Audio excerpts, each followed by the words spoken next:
Now, an artist's flat decorated with lions and minotaurs has been granted Grade 2 listed status after a campaign to save it. Ron Gittins' unique work was discovered in his Birkenhead home by his relatives following his death in 2019. Our correspondent Sophie Long has the story. From the outside, this unassuming end of terrace might look like any other house. But inside, Ron's place is anything but. There was a rental agreement that said Ron could redecorate according to the tenant's taste. And he did. Turns out minotaurs, giant lions, and Roman bread ovens were all to Ron's taste. And on almost every surface, he left his artistic mark.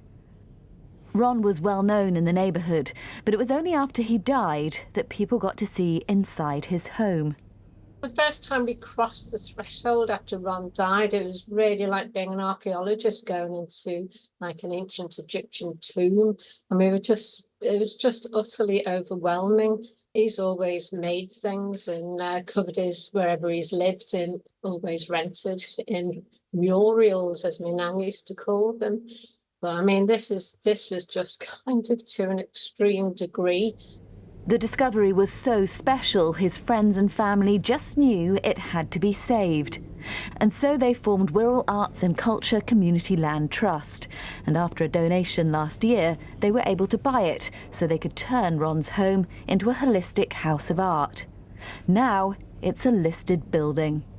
The news about the listing is just absolutely out of this world. I mean, it's been such an uphill struggle, a real roller coaster trying to save Ron's, but we were utterly determined. This news just validates our belief in that Ron's place is worth saving.